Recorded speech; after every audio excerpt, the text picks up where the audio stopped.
Hello and welcome to Unramblings, a podcast about stories and storytelling. I'm Mark, I have a background in English literature and storytelling. And I'm Charlyn, and I have a background in social work and psychology. This week we're going to be talking about the TV show The Good Place. It is also, for the first time during a recording, raining very heavily outside. We are going to do our best to edit that noise out, but if that doesn't work properly, we're sorry for the background noise. You can just pretend that it's like a white noise thing if you need to. And try not to fall asleep. Lots of people use podcasts to fall asleep. I suppose. I assume that we're very soporific. So. Except for the occasional laughing. Yes. We will be spoiling the entirety of the 4 seasons of The Good Place. I would recommend that you watch the 4 seasons before listening to this podcast because it's a very good show and it does hinge a lot on not knowing necessarily what's going on. If we have any other spoiler warnings or content warnings, we will drop those in right here. Hello! We're light on spoiler warnings this week. We have a very brief mention of Russian Doll, just noting some stuff that we talked about in a previous episode. There is the world's smallest spoiler for a joke in Wreck-It Ralph. And we, in our feedback section at the end, talk about a couple of the early quests in Horizon Zero Dawn. And there aren't really any content warnings either, so yay, that's nice. Okay, and back to the past. Welcome back. The Good Place is a comedy series that takes place across 4 seasons. In the first season, 4 humans are in an experimental version of hell where the demon architect, Michael, is setting things up so that the 4 of them will torture each other for eternity. However, Eleanor figures it out that they're actually in the bad place, and that results in Michael trying to redo the experiment over and over without permission, but they keep figuring it out. Eventually, to save his own skin from getting, retired and exterminated, basically, and the 4 humans being sent to a traditional torture hell, they team up to try and prove that humans can improve after they die and can become better people if in the right circumstances and aren't inherently evil. So the humans are given another chance at life, but then Michael kind of ruins that because he accidentally shows them the portal to the afterlife, which gives them the opportunity to go and investigate basically paragons of virtue in the modern world. And then when they're back in the afterlife, check to see why none of these people have been getting into the real good place. Eventually they realize that no one has gotten into the good place in over 500 years and conclude that the point system that human souls are judged on is basically fundamentally flawed and is incompatible with modern life and its complexities. They make a case before this eternal judge that the point system is broken and that humans have the capacity to continue to improve after death. So they're allowed to do another experiment with other humans. They are able to show capacity for growth after death, so then they have to fix the system. Eventually they do that. Once they fix the afterlife system and basically give people continuing chances to challenge themselves and improve until they can qualify to be in the good place, they realize heaven itself has its own fundamental problem of eternity leading to sort of a apathy and breakdown of capacity to enjoy things. And so they essentially implement an exit door from heaven. So once you're done and you're at peace and you really have nothing else you want to experience, you can move on and become one with the universe or whatever it is that happens after that point. And that's the entire show. It's a very long summary. I'm sorry. Is that everything? I think that's good. That gives us some good points to work from. Okay. Yeah, so sorry about the long summary. Again, it's 4 seasons.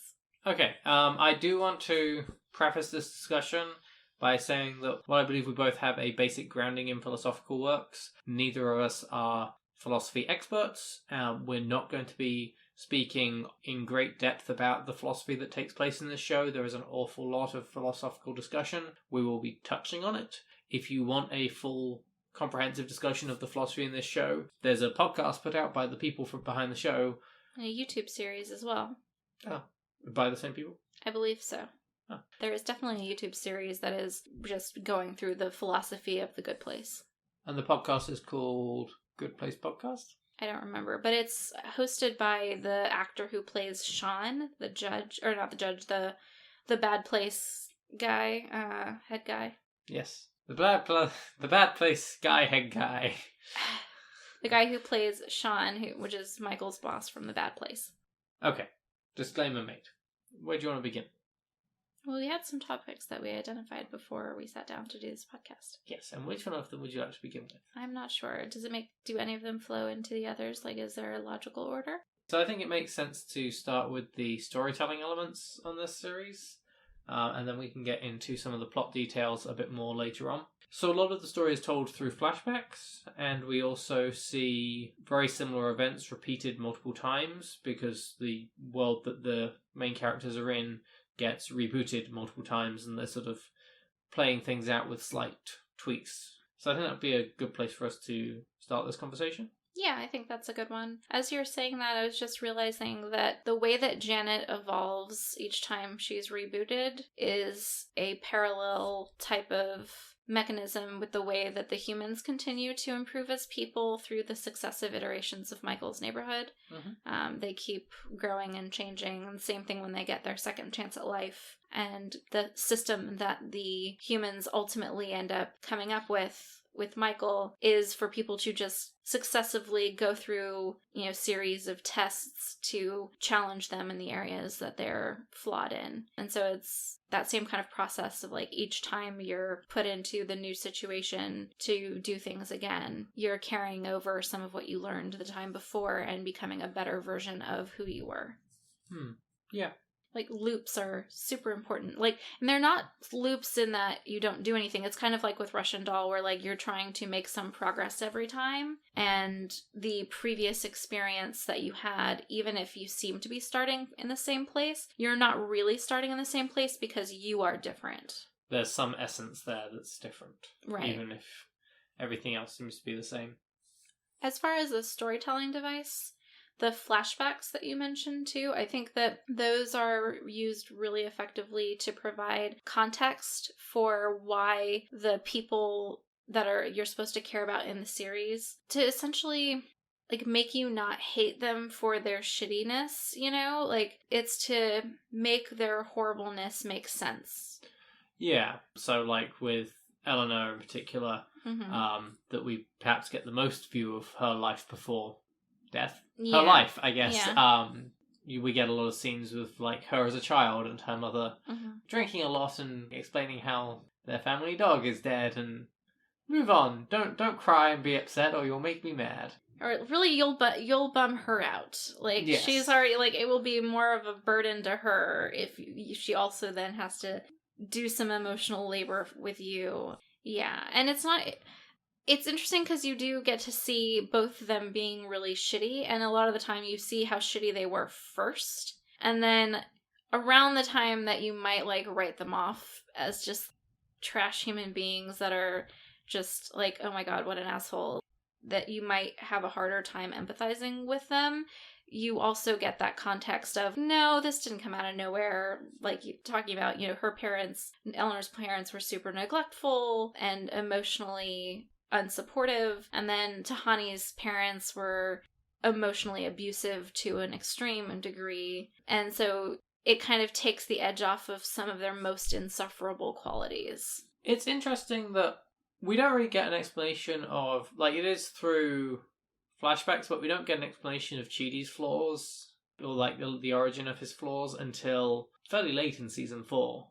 And Jason, we don't get anything until like they go back to Earth and you meet his father, and you're like, okay, yeah, you're like, I see how you got here from there. Yeah, it is. Yeah, I got the sense in the earlier seasons that the lack of how horrible, like, the lack of a build-up for Chidi as a terrible person is partly to highlight what you're then going to find out about the point system just being completely unrealistic and not working for humans, with no one getting in at 500 years. Well, Charlyn, he drank almond milk. I know. He knew it was bad for the rainforest. He knew it was bad for the rainforest, it's true. But yeah, like, it is part of, I think, illustrating how you're screwed either way. Like, if you directly hurt other people, that's bad. If you do good but for the wrong reasons, like Tani, that's bad. If you are so paralyzed with indecision that you make everyone else around you miserable because you don't want to make the wrong choice, that's bad. If you just act without any care for the consequences and, who you hurt, Jason, that's also bad. So it's just like, it doesn't matter if you're trying, like Chidi, because it's impossible. I think Chidi might be very trying. Yeah.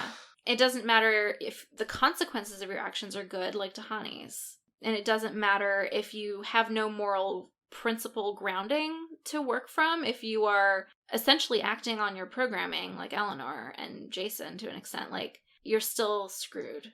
Yeah.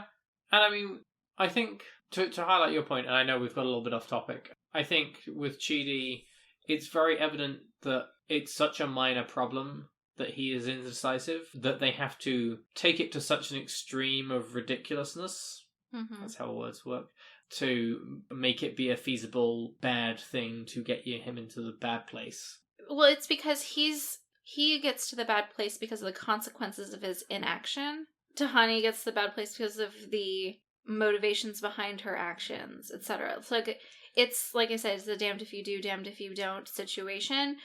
Also, like, it does piss me off kind of that Chidi is penalized for essentially having crippling anxiety. Yeah. And so you're seeing this criminalization of mental illness basically, but on like a global or on a universal afterlife for eternity scale, which deeply problematic, which is the whole point, that the whole system is completely unrealistic. It doesn't take into account people's actual circumstances and the scope of their awareness of what their actions are ultimately going to have as effects.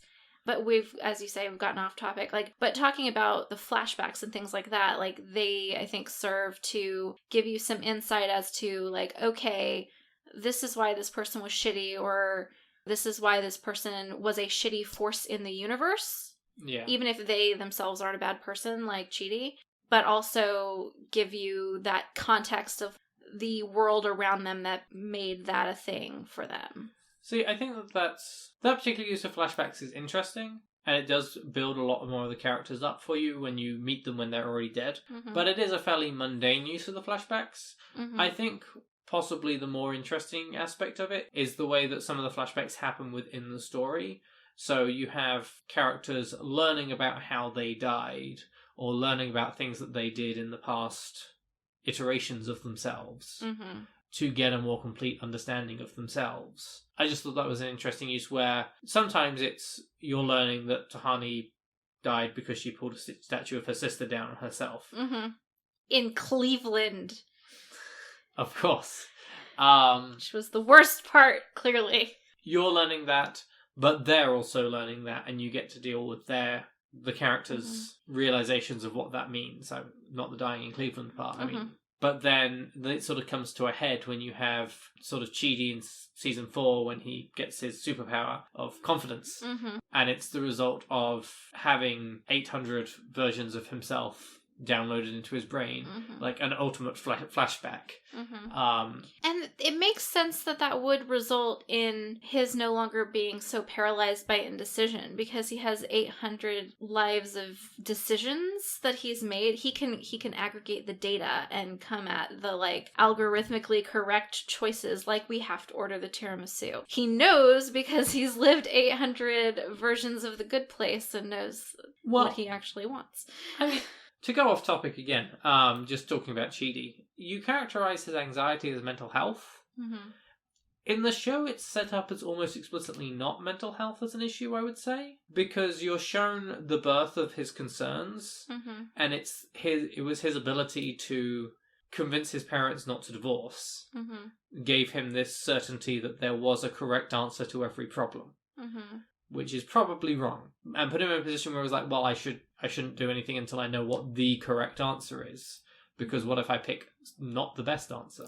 Right, and that's ultimately the growth he has toward the end, wherein he writes down on the note, there is no one answer, but Eleanor is the answer. Yeah.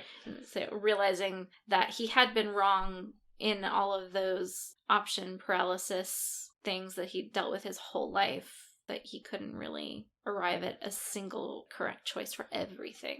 But his confidence comes from the ability to understand that there's not always one correct answer, but that he has made the correct answer with Eleanor for him. So yeah. That was a note on flashbacks. We should talk a little bit about sort of the circular or repeated stories and those loops through similar themes. I do appreciate that there are characters who are outside of a lot of the loops and repetitions who are able to provide some commentary on them, like Mindy St. Clair and Michael. because they're able to sort of zoom out and see like the most important things that you can't understand if you're in the middle of a single version of something. And a lot of those are like the most important takeaways from the 802 Afterlives or whatever. Like that Chidi always helped Eleanor, no matter what version of reality it was. That they always formed a strong human connection, regardless of the nature of that friendship or relationship. And that they always beat Michael. And that they always figured it out, yeah. Every single time, even Jason one time figuring out. It's a real low point for me. Yes, which is just great. You know what? I think Jason is actually a really interesting storytelling device, like just the character of Jason, because he's set up and consistently maintained throughout the story as this pretty bumbling idiot. Literally, he's beautiful and he's a moron and has extremely limited capacity for understanding consequences or projecting into the future. But there are several times during the show that he is the one who has the important insight that is necessary for a problem. So he actually gives Michael good advice about teaming up at one point. He is able to trick Chidi into having faith in his relationship again at the end of the show. He does call it that they're in a prank show in the initial Good Place, which is pretty much what's actually going on. And so he's like the From the Mouths of Babes character, where it's just like, okay, yes, a lot of what you say is so stupid, but that's to distract from the points of time and really add to the profundity when it's not. He does also give us the very wise solution of anytime I had a problem and I threw a Molotov cocktail, boom, right away I had a different problem. Yeah. I mean, he's not wrong. He's not wrong. But also, the Molotov cocktail works in one of the situations that they get into. It does help them get away from Sean at one point, so... But he does also throw quite a lot of them in the show. Right. I mean, a broken clock is right twice a day, right? So... So you're saying he should have thrown more Molotov cocktails? I'm saying if you throw them in every circumstance, you're eventually going to hit a circumstance where it is the appropriate response. And that's what happens. But you see what I'm saying? Like, yeah. Like, they definitely use his overall buffoonery to really make it stand out when he is profound. Yeah, no, that's a fair point. I don't know I have anything to add to it, but it's a fair point. I think that one last thing to say about the sort of looping through similar themes in these sort of semicircular plot lines is... semicircular. Is it enables the creators to convey a message that would be harder to make as clear in a more traditional TV show that has a more linear plot line. That makes sense. They are trying to talk about the capacity for continual improvement. Yeah. It's in the same way that the show takes place over an unknown period of time. Many Jeremy Bearamys. Well, before they're in the Good Place, it's like 300 years. Yeah, and then even more after that. It gives the capacity for the characters to develop a extreme amount in certain ways, and for them to be able to show what is important. We'll get more onto the what is important aspect in a minute, but I think that it's important to note that that bizarre way of telling the story does enable that a bit more. Sure. So I think at this point it makes sense to hop over onto a couple of the story elements that we want to talk about, and we'll come back to our other storytelling point at the end. So I think it's important to take a look at what the writers are saying about humanity and culture as it is today. There are some fairly overt moments when they're very heavy-handedly saying we're making a comment about current society. There's some things about Trump in there, sort of these questions of, yeah, but who'd do a thing like that? And then they look at the camera and wink and nod and nudge, give or take. Reference to Chick-fil-A, etc. Which was the Chick-fil-A reference?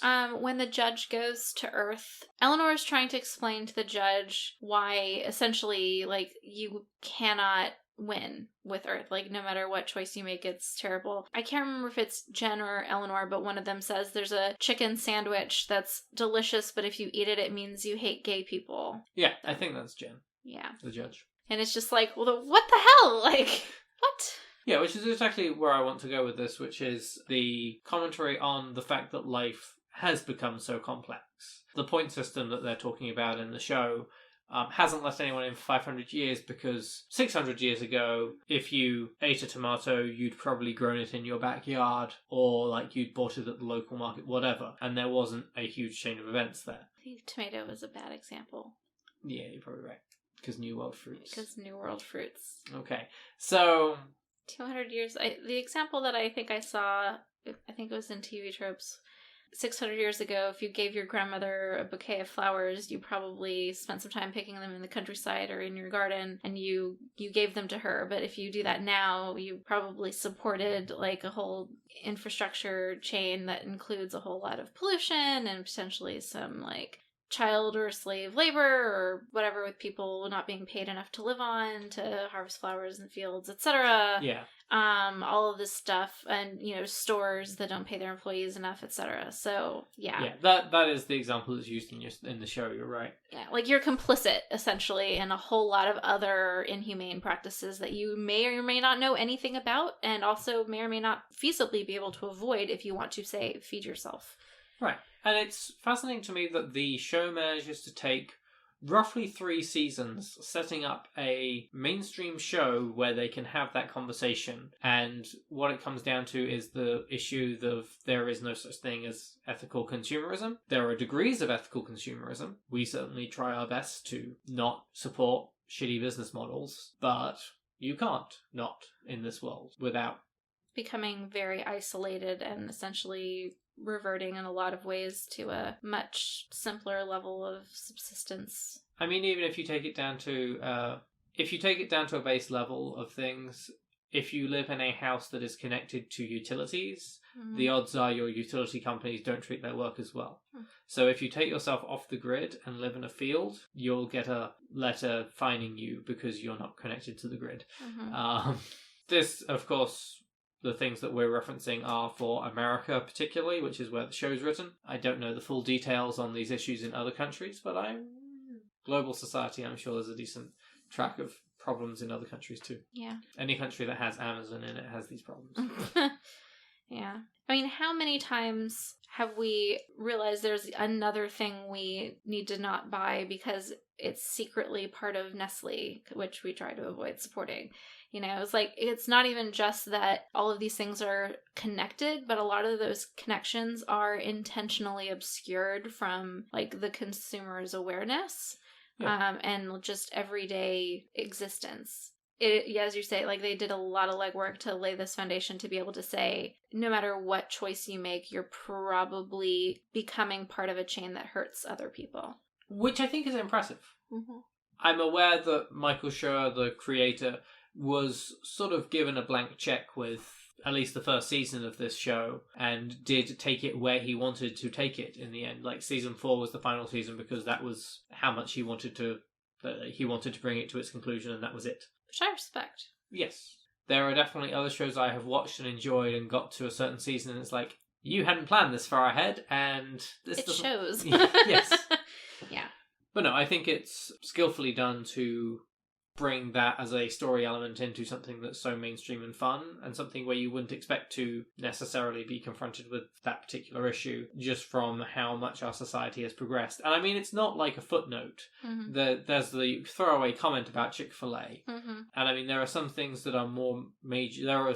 There are many philosophical ideas raised in the show, which we'll get more into a little bit, that some of which are just throwaway lines. But this is a major plot point for several episodes. The issue that you come across the character of Doug Fawcett, who has predicted the point system while extremely high. Hallucinates the accurate point system. Doug Fawcett, who hallucinates the accurate point system. 92% correct.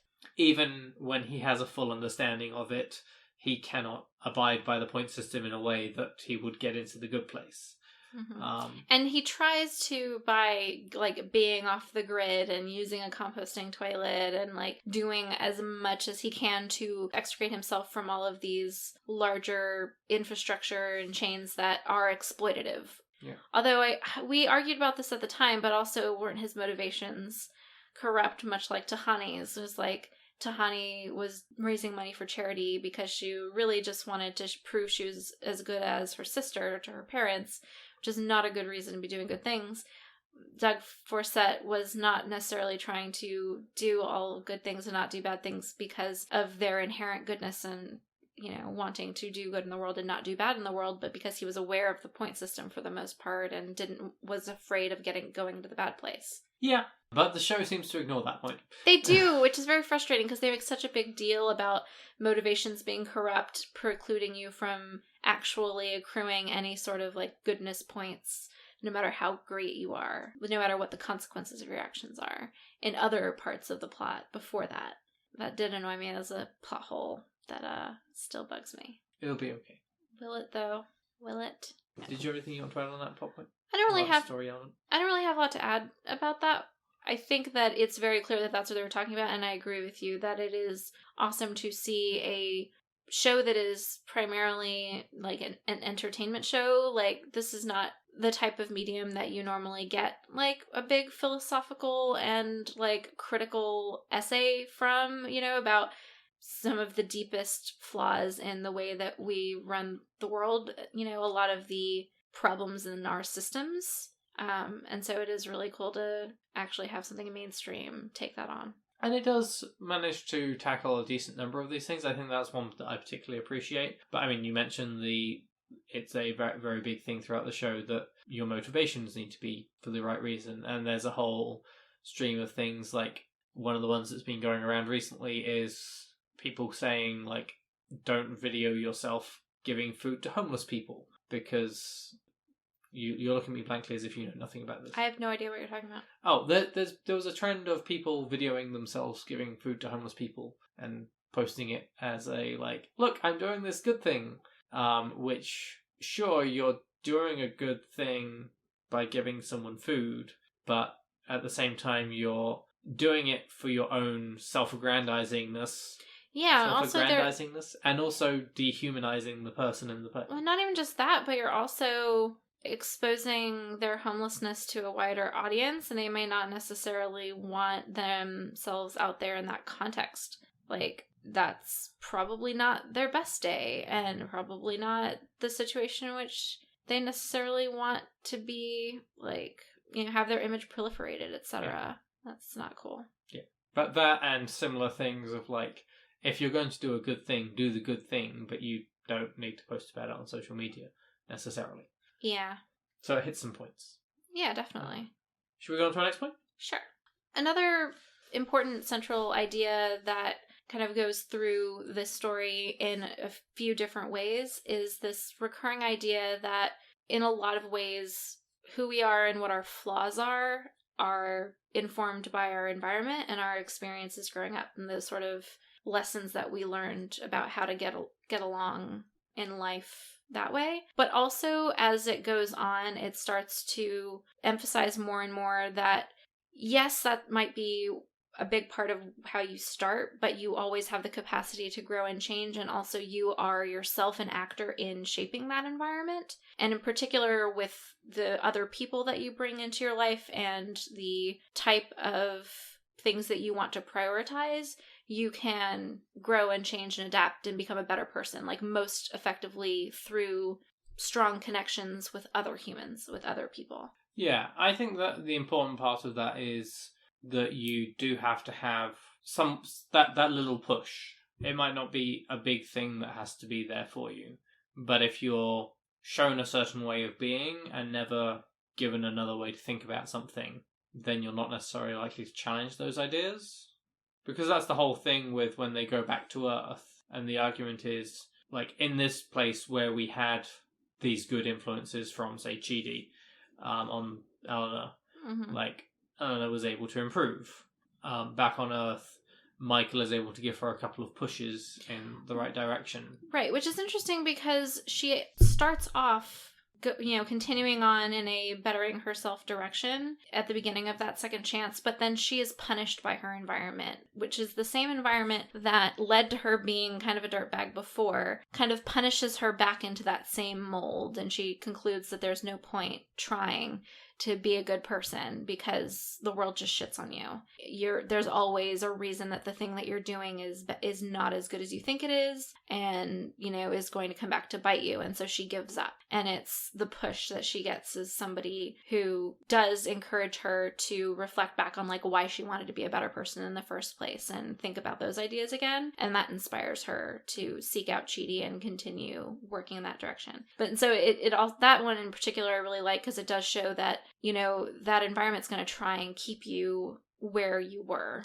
if it doesn't change, which I think is a really important way of showing the world that we're in. Like, we just sat here and talked about ethical consumerism and attempts to not buy products from Nestle. There have certainly been times when I've realised that a product that I like is made by Nestle. We'll link in the show notes why we hate Nestle. We won't get into it here. And there's always that moment of, what if I just pretended I didn't know this was made by Nestle? Like, do I really need to boycott them? Can I give money to these people? No, I can't. Yeah. But there's always that moment of doubt. Yeah, it's the same thing with Chick-fil-A, and it's like, yes, certain things that they make are very good. Things that I enjoyed before I realized that they, supported things that I am fundamentally opposed to giving money to, and specifically homophobic organizations. And it's annoying because other people will be getting it, or it'll be somewhere, or it'll be the convenient thing to stop at, and it's like, and I remember enjoying it back when I used to buy Chick-fil-A stuff. And so it's just, I don't know, we can cut all this. I don't know. No, I think you make a valid point. My rambly valid point. Yeah. But I feel that that's one of the things that is really useful in the show for people to hear is that there is a tasty fried chicken sandwich that if you eat it, it means you hate gay people. That's not what I meant. I think it's helpful for people to hear as a message from the show. It's the combination of doing good and the motivations being good, and that aspect of it doesn't necessarily matter whether you're successful as long as you're trying. I think that can be helpful to people who are in a situation where it can seem helpless to keep trying to do good in this world that keeps insisting on shitting on you. Yeah, there's a lot of stuff that goes around, at least on my news feed on Facebook, and I'm sure you see it too, that we do have almost the same news feed at this point. So. That when, you'll see the posts about things that you can do to be a bit more sustainable and a bit, less a part of, and that ways that you can kind of change things that you're doing to be less destructive to the environment. And then also the comments about, yes, but it's corporations' activities that are like the lion's share of the problems that we're having. And it's frustrating because on the one hand, it's like, yes, you shouldn't feel like that's all on you. And like, if you can't not use plastic straws, like then you're doing the environment you by yourself with your straw gluttony. But it's also not helpful to be like, well, your contributions to this problem don't matter, because if the bigger offenders in this arena don't do anything, the small things you do won't really be enough. I feel like either way you look at it, it's demoralizing. It's like either I am not making enough of a difference, or like if I do something, it's not going to make enough of a difference. And if I don't do something, I'm judged and I feel shitty and I feel like I'm not doing anything to help, so it sucks both ways. Yeah. Like we've reduced our meat intake and dairy and stuff. And I think a big part of that is to reduce, the impact that our particular dietary habits and consuming habits have on the environment. But I think we also know that us doing that ourselves is not going to, avert the climate crisis. No. But it does maintain that optimistic air. But I think the thing that we didn't really mention that I think's important at the beginning is the people that we see as being bad in the show and the people that are justified as being put in the bad place for whatever reason. Even Brent? The really privileged white guy in the... I think it's Brett or Brent. I think it's Brent. Anyway, even the really privileged guy who's part of the experiment in the last season, you get an impression that it's the product of the environment that you were raised in that is a big issue, and that is something that, with the right outside influences, might be overcome. And eventually. It might take a whole lot of reboots. That the point of their test to get into the good place is to help people improve over time. It's something that they can't do on Earth because they're not given that chance to keep trying, because our current society just shits on people. It maintains this optimistic air that there is that ability for change if someone comes and gives you the right thing. Admittedly, sometimes the right thing is when they're on Earth and realise that they can't get into the good place because they know the good place exists. Like, they end up handing out large quantities of money. And that probably changes things for some people. Some people are stuck in a shitty situation and there's no way out for them, except maybe $2 million.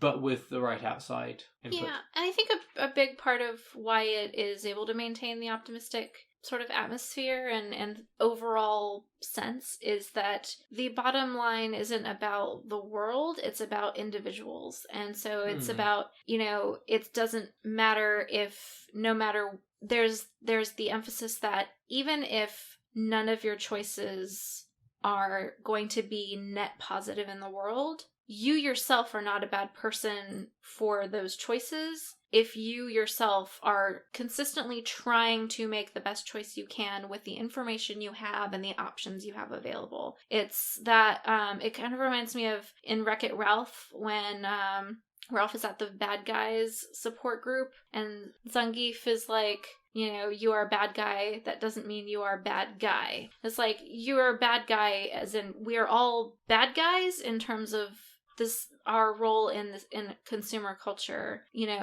Our grocery shopping is supporting a whole lot of exploitative labor practices, and there's not a lot we, as an individual, can do about that immediately in a way that, we could continue to eat food. Yeah. And not starve. But being kind of stuck in that system doesn't make you inherently a bad person as long as you do what you can to try and make the minimally negative decision, or like with your relationships, like that you're not, that you're constantly trying to be a good friend, be a good, person in the world, etc. Yeah. It's the effort, not the result, that necessarily is what's important. Yeah. And I do appreciate that they don't say to just don't worry about the consequences at all. Like, that's an important part of making your choice is, what do you know about the consequences? Because if you don't think about them at all, that's careless and reckless. That's Jason, basically. That's why Jason's in the bad place, because he just acts without thinking about it.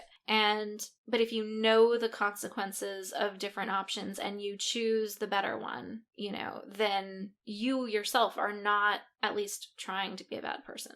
Yeah. I have two comments on ethical consumerism that I want to touch on very quickly.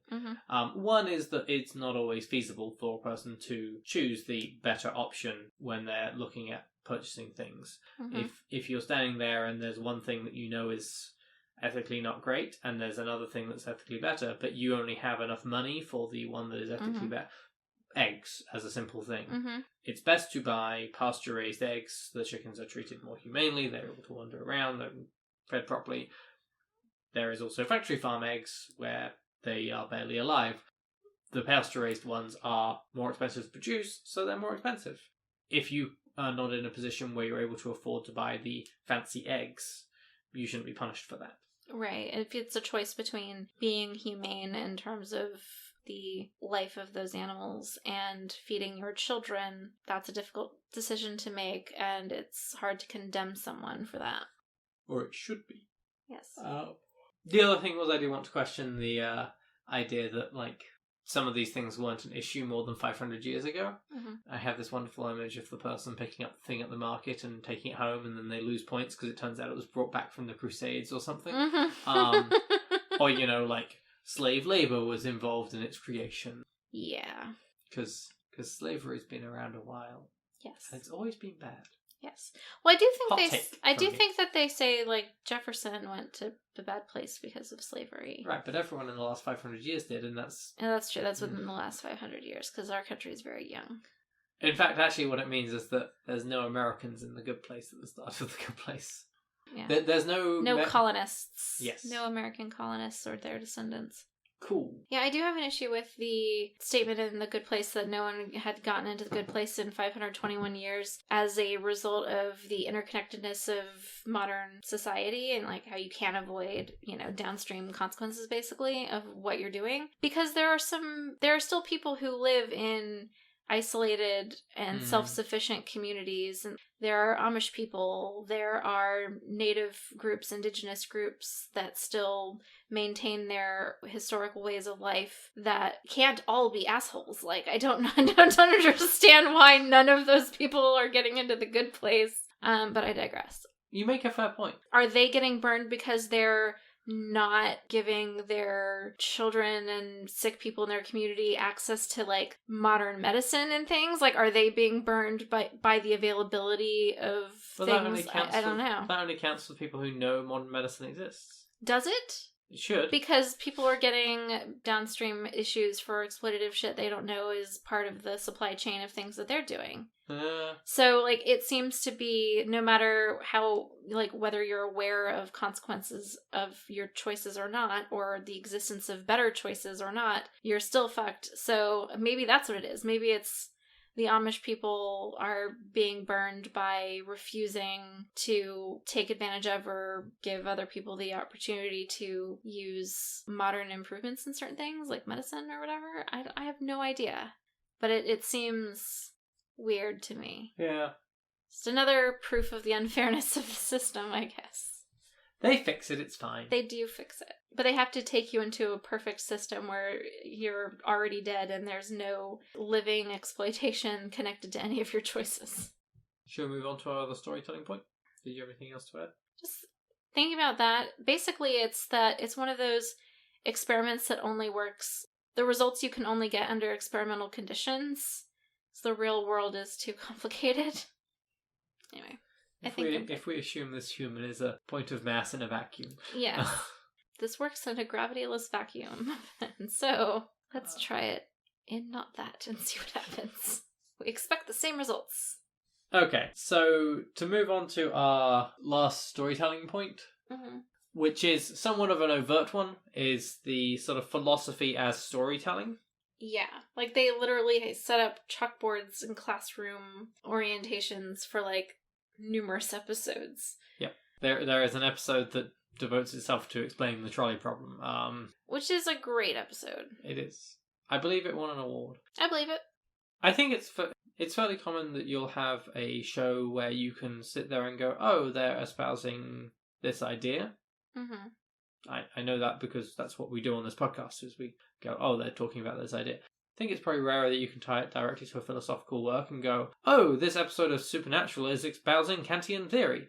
But they explicitly reference particular philosophers and their major theories in the show. This show doesn't just manage to espouse theories, it literally discusses the viability of the different ones in the context of a fun comedy. Yeah, and it does use different philosophical orientations as instruments to solve different problems. So, and to solve moral problems in a different way based on those different backgrounds, based on those different orientations. Like at one point, Eleanor makes a argument from the basis of moral particularism. Chidi is constantly referring back to specific modes of ethical thought, like virtue ethics and Kantian theory. And of course, there's the repeated references to Scanlon's book, What We Owe to Each Other, which... Yeah. The consequentialism presented by Scanlon and Aristotelian or Neo-Aristotelian virtue ethics are the two main ones, philosophical schools that Chidi keeps referring back to. That and certain aspects of Kant in terms of not lying and things like that. So from a storytelling point, you get these discussions which work as sort of this cultural commentary, as they're sort of questioning this how to be good in this world. And you'll get these little classroom scenes where they're there, but they manage to construct this compelling story around it, because in a good story, to use a generalization, I'm sure there are good stories that don't abide by this, you take a protagonist and they grow throughout the thing. They have an arc, and usually just something happens to them that changes them and blah, blah, blah. Mm-hmm.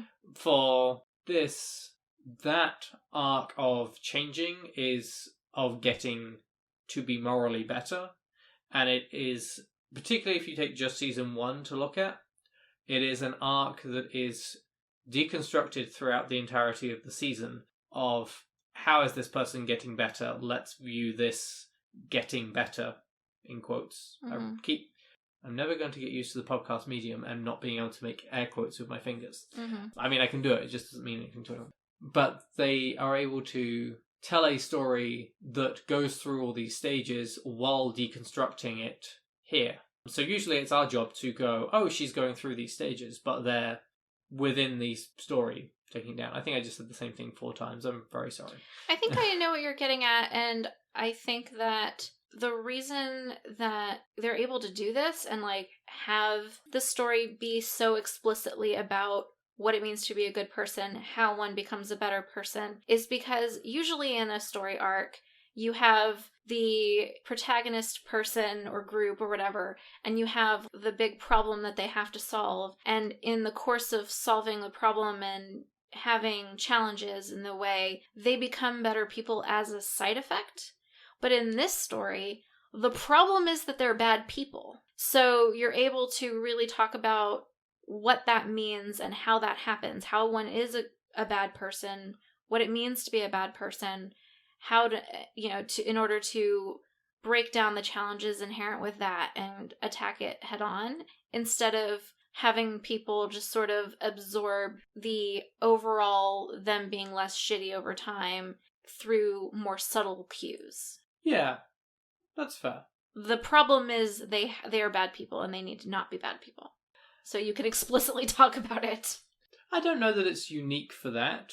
I didn't say it was unique. I'm saying that, I think that makes it easier for them to literally have lectures in the show about being a good person, etc. But I do think it is interesting how overt it is able to be about that, and that the philosophy aspect is so prevalent, not just as it's not a prop, Mm-hmm. it's a part of the story, down to the point that, like, what we owe to each other is the book is, I believe, the book that Eleanor tears a page out of at the end of season 1 to write a note to Chidi. Mm-hmm. And it's the one... No, to write a note to herself after they've been rebooted.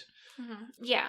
That book itself is a prop through the show multiple times. But I think the reason that they're able to do that is because by making the central problem that Eleanor specifically at first is a bad person, and later you find it's all of them. Yeah. That means that in the first season, they can explicitly have those classes on philosophy and those open conversations about philosophical orientations and, moral theories. And once the audience has that and has done that, and they've done that legwork, they can integrate it into more aspects of the show, and the discussion of the problems with the point system and all of that stuff, because they already got you there in the first season. Yeah. What? Well, I don't know. You keep using the phrase I think they're able to do that because, and I'm like, but I'm talking about what they're doing and how they're doing it. The fact they're able to do it is. When I say they're able to do it, I mean the audience remains it stays engaging. It doesn't become lecture-y. Yeah. They're able to do it in a way that's entertaining because they've already gotten the audience partway there through that initial part of making that the central problem of the first season. Yeah. Does that make more sense? Mm-hmm. Do you have anything to add on that as a storytelling device in particular? There's one more thing I did want to say about it. Another interesting thing about the way that they use philosophy as storytelling in the series is that they're not presenting one philosophical orientation as the be-all, end-all way to get to being a good person. There are 2 in particular that they show as being really important. There's the consequentialism and the virtue ethics, and they sort of end up coming together and meeting at this place of, in a lot of ways, social contracts being sort of at the base of things, where there's the what we owe to each other consequentialist argument of you need to make decisions based on rules that no one can reasonably, no one you're sharing the universe with and society with would reasonably object to, but also not countering this idea of virtue ethics, of there being higher principles that you specifically want to strive toward, being honest and not being cruel and things like that. So it's like these are these objective ideas, but they kind of end up being foundational principles of the agreements that you're making with the people you're sharing your life with. So like you can ultimately get to the same place, but you can get there different ways. So I think that's important too. Yeah. One size doesn't fit all. Yeah. Like as long as you are trying to be a better person and you have some basis for that takes into account some higher ideal than your own selfishness, you are trying to be better, and that is a good thing. I don't think I have anything else to say about how they use philosophy as a storytelling device. Do you? No, I think that's it. So I think we've touched on the main things that we want to talk about. But I think the big question I have after watching this show is, I mean, I enjoy it, but why is it that this show that deals with death, the afterlife, and deep philosophical ideas so universally popular? I think that there are a couple of reasons. I think part of it is that people are increasingly aware of how impossible it is to make the perfect moral choice with most anything. The paralysis that Chidi experiences, I think, is something that's very relatable to a lot of us. I know we talked a little bit about it's difficult to grocery shop. You've got your budget on the one hand, and you've got the unethical big business practices going on that you know are not doing great things for the planet, not doing great things for different communities around the world, etc. And yet you don't really have other options in terms of buying food in a lot of places. We're increasingly aware of the impact that a lot of human endeavors have made on the health of the planet and the feasibility of leading healthy lives for future generations, etc. And at the same time, a lot of people are growing increasingly disenchanted with organized religion and the ideas of the afterlife that had been prevalent for, a lot of recorded human history. And so at the same time that we're starting to question, are humans good? Humans in general, like, are we good? Are we a good thing on the planet? Are we ourselves good people? And what happens to us when we die? Are we going to get judged for all of the things that we have screwed up? Is there anything we can do to fix these things? A lot of these problems seem so big that they're impossible to make a dent in if you're just one person. So I think that it's helping. I think that it's caught on in a lot of ways because in a surprisingly optimistic way, it's validating a lot of those feelings and giving a hopeful message that's reassuring in terms of like the inherent worth of a person and the inherent ability of a person to become a better person. Yeah. Particularly through reconnecting or connecting with their community. Another thing that's also breaking down a lot in industrialized society, traditional forms of community making. Yeah, traditional forms at least. You get these budding online communities instead of things which are different. No, I mean, I agree with you. I think it's, I think a large part of it is that there's this optimism to it that I think a lot of us might need. Everything is fine! But not blind optimism. Like, it does recognise the problems.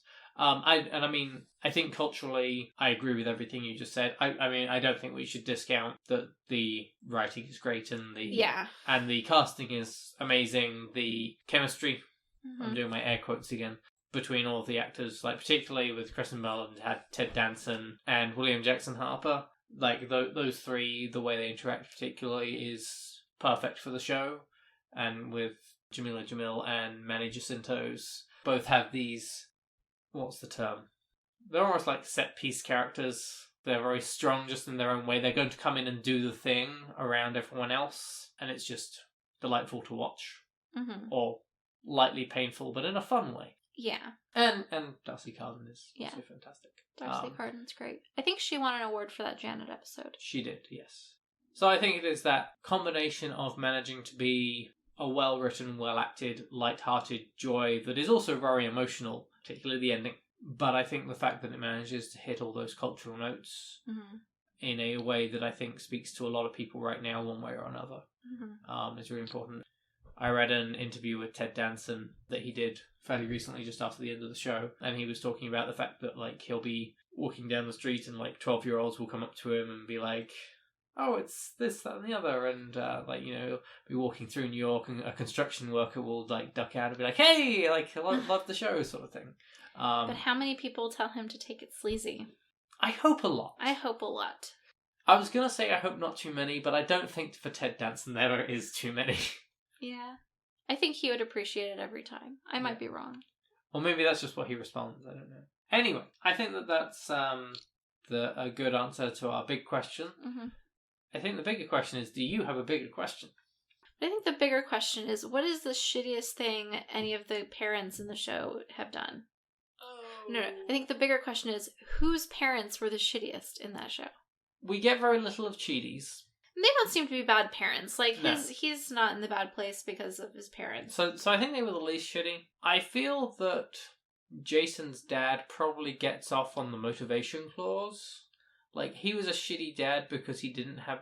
There was no intention behind it. It's not like he was being selfish. He was just an 18-year-old, and 25 years later, he'd raised a 25-year-old kid, but was still an 18-year-old. Yeah. Well, and he says the only thing his dad ever did for him was distract the cops so he could get away.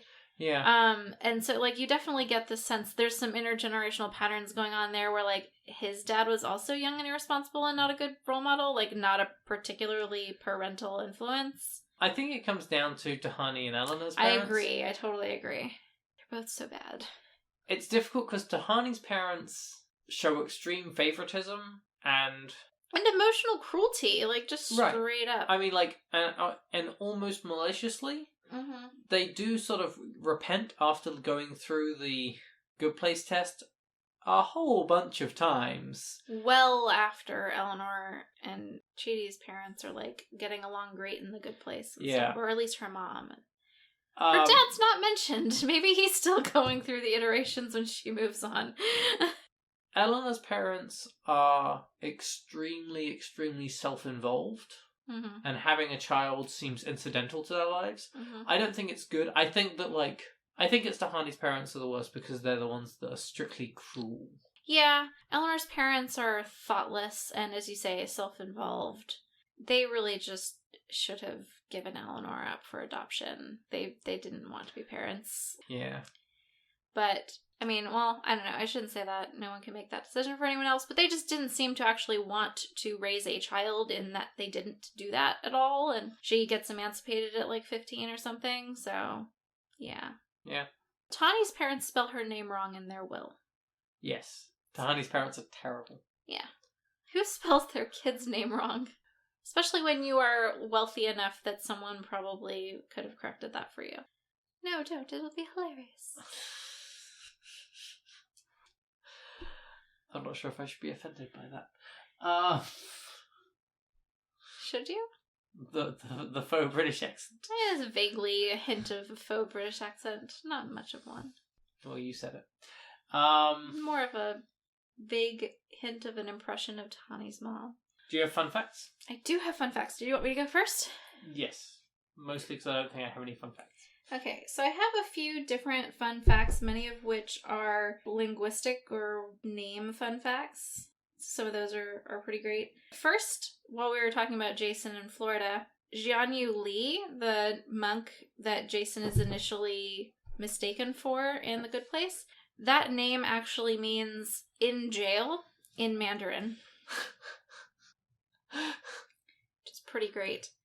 Incidentally, Michael means who is like God, which seems appropriate. Janet is the name of the air service that takes people to Area 51, just another non-existent terminal, which is pretty much what she is. Huh. In terms of like a computer terminal. Yeah. Access terminal. And because of the name stuff, I looked up what Eleanor means, and it means light or the bright one. Huh. Which is interesting when you consider light is often, like, knowledge are often conflated, and, like, so you have Eleanor being the answer, and she's the one who comes up with the bright idea to have an end to the afterlife, etc. That one's a bit more of a stretch, but... Well, also, like, then when, at the end when she goes through the archway, and, like, there's a part of her, there's the little light that goes down, and it's the good impulse for the guy throwing away mail. Mm-hmm. Yeah. So I thought that was neat. Which means that Michael's name on Earth, to go back to Michael, would literally mean real man who is like God. Exactly, yes. Also, Vicky, short for Victoria, she ends up like winning her fake coup with Michael. I'm reaching. I'm reaching at this point. I'm reaching. It's fine. Another amusing linguistic joke in this show is that in season 3, episode 6, Tahani visits her sister's exhibition in Budapest at a museum called a Fontos Művészeti Museum, which literally translates to the Important Museum of Art. And in that same episode, Chidi reads an article written by Laszlo Usahiro, literally Leslie Journalist. Yeah, so they just love doing hilarious things like that. There's an art gallery near where my parents live in Wales, which is often referred to as the Oriel Davis Gallery. And it took a long time for some people to realise that Oriel is just the Welsh word for gallery. And because of the order of nouns and adjectives in Welsh and English, that it's just written as Oriel Davis is Davis Gallery in Welsh. Another fun fact, and this is probably known to more people, but there was a video on the Good Places YouTube feed on January 4th, 2019, titled Janet's Void, What Actually Happens When Bing, like the pinging noise from when she materializes.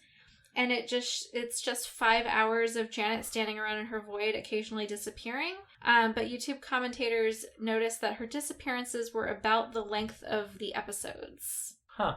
So they just filmed Darcy Carden standing around for 5 hours, except for 22-minute chunks. Which I appreciate, that attention to detail. Huh. Oh, the other one last fun fact is that I have been to some of the locations of The Good Place. I didn't know that I had been to some of the locations of The Good Place. Wait. Are you telling me that you've been to Florida's Randy Macho Man Savage International Airport? No, I have not been to Randy Macho Man Savage's International Airport. However, apparently some of the exteriors were shot in the Huntington Gardens in San Marino, California, and I've been to Huntington Gardens. Oh. They have an amazing succulent garden, which makes sense because it's a part of the world where succulents do really, really well, and that's not true for most botanical gardens. Literally, like, succulents larger than people. Wow. You feel like you're in the middle of prehistoric times.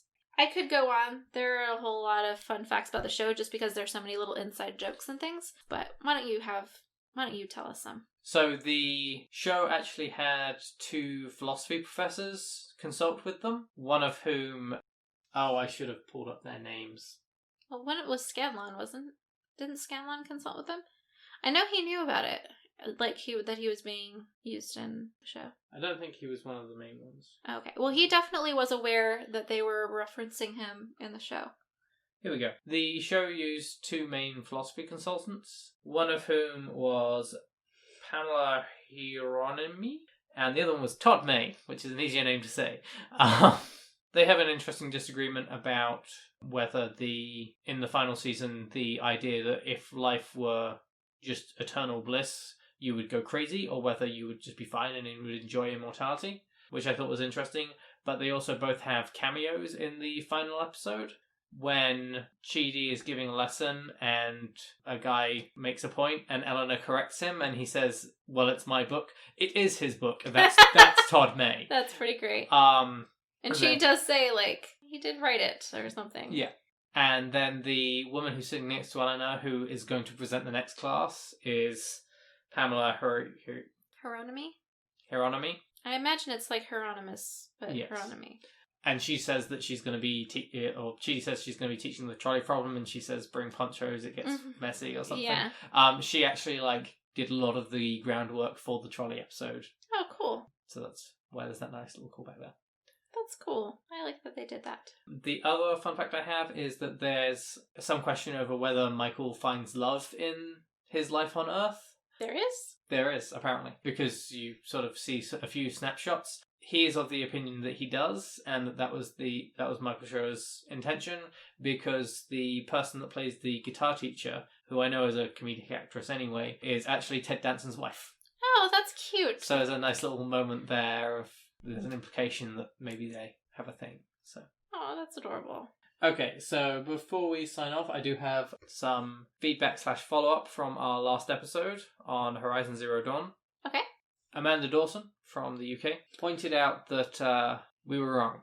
About what? Well, really, I was wrong, but I think you agreed with me about the Nora not really having any father figures. Okay. We were very wrong. There's a quest called Daughter's Vengeance. Oh, yeah. Where you follow a Nora girl who's trying to track down Zaid.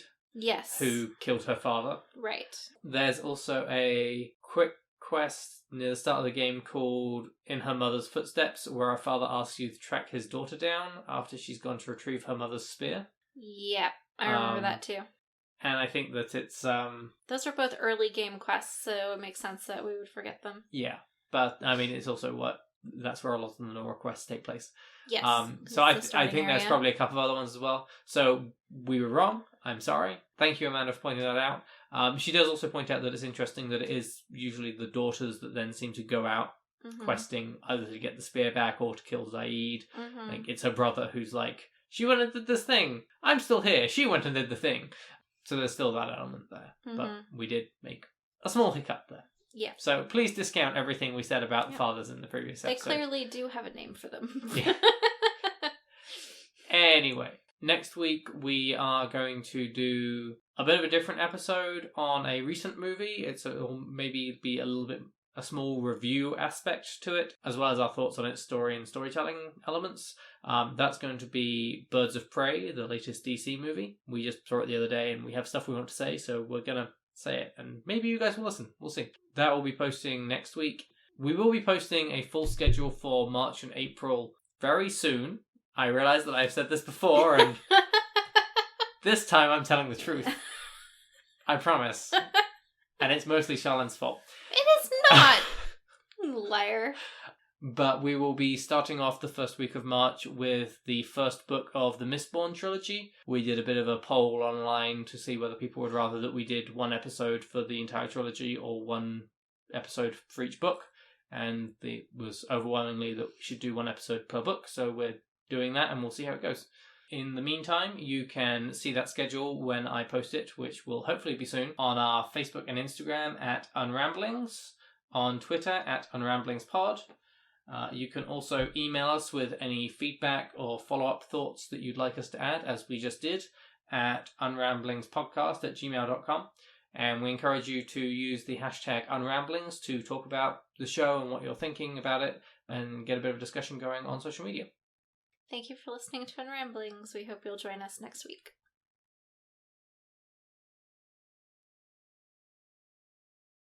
I was always a fan of, they say in Florida, if you don't like this funeral, just wait a minute.